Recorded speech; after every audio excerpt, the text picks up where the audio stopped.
আমরা যখন ছোটবেলায় গ্রামে থাকতাম তখন আমাদের কাছে কয়েকটা মাছই খুব পরিচিত ছিল। এর মধ্যে ছিল শিঙি মাছ। এই শিঙি মাছ আমি দেখেছি আমার ঠাকুমা মাকে বাড়িতে জিয়ে রাখতেন। যেদিন খাওয়ার ইচ্ছে করত সেদিন এই শিঙি মাছটাকে কেটে রান্না করা হতো। শুধু শিঙি মাছ না, এছাড়া থাকতো মাগুর মাছ, কই মাছ, ল্যাটা মাছ। এই সমস্ত মাছগুলোকে আপনারা কি কি নামে চেনেন সেটা কিন্তু অবশ্যই জানাবেন। আজ আমি সমাজশ্রী চলে এসেছি রোজকার রান্নাঘরের মতো আমার রান্নাঘরে একটা নতুন রেসিপি নিয়ে। আজ তৈরি করব রাঁধুনি বাটা দিয়ে শিঙি মাছের ঝোল।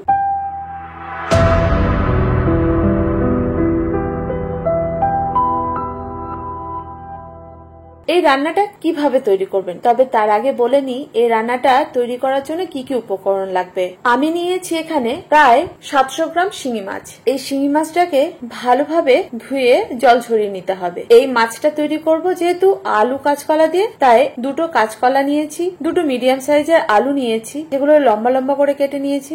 এছাড়া নিয়েছি স্বাদ অনুযায়ী কাঁচা লঙ্কা আর 1 ইঞ্চের মতো আদা। আর মশলার জন্য লাগবে রাঁধুনি 1 চা চামচ, জিরে 1 চা চামচ। প্রথমে শিঙি মাছটাকে নুন হলুদ দিয়ে মেখে রেখে দিতে হবে। প্রয়োজনে শিঙি মাছে সামান্য সর্ষের তেলও মাখিয়ে নিতে পারেন, এর ফলে শিঙি মাছ ফেটে যাবে না। আর ভাজার সময় ঢাকা দিয়ে ভাজলে মাছ ফেটে গায়ে লাগার চান্স কম থাকবে। মাছ যতক্ষণে ম্যারিনেশন হচ্ছে ততক্ষণে আমরা তৈরি করে নেব মশলার পেস্টটাকে।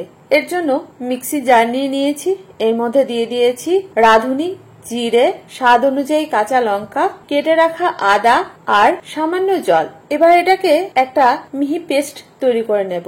এখন আমাদের মশলা বাটা রেডি। অন্যদিকে আঁচে বসিয়ে দেবো একটা কড়াই গরম হয়ে গেলে দিয়ে দিতে হবে পরিমাণ মতো সর্ষের তেল। মাছ ভাজার জন্য তেল খুব ভালোভাবে গরম করে নিতে হবে। এবার একে একে শিঙি মাছগুলোকে দিয়ে দিতে হবে। শিঙি মাছগুলো উল্টে পাল্টে ভেজে নিতে হবে। মাছ ভাজা হয়ে গেলে এটাকে তুলে রেখে দিতে হবে। ওই তেলেই যোগ করতে হবে 1/4 চা চামচ রাঁধুনি আর 1/4 চা চামচ গোটা জিরে। এটা থেকে যখন সুন্দর গন্ধ বের হবে তখন যোগ করতে হবে কেটে রাখা আলু আর কাঁচকলা। আলু আর কাঁচকলাটাকে একটু লালচে করে ভেজে নিতে হবে। এরই ফাঁকে যোগ করতে হবে স্বাদ অনুযায়ী নুন আর 1/2 চা চামচ হলুদ গুঁড়ো। যখন আলু আর কাঁচকলা মোটামুটি ভাজা হয়ে যাবে তখন যোগ করতে হবে তৈরি করা মশলা পেস্ট। এই মশলাটাকে কাঁচকলা আলুর সাথে ভালোভাবে কষাতে হবে। মশলা যখন সুন্দরভাবে কষানো হয়ে যাবে তখন দেখা যাবে মশলা থেকে তেল ছেড়ে দিয়েছে। এই সময় যোগ করতে হবে পরিমাণ মতো গরম জল। আপনারা যতটা ঝোল খাবেন মনে করবেন ঠিক ততটাই জল দেবেন, তবে অবশ্যই গরম জল দেবেন।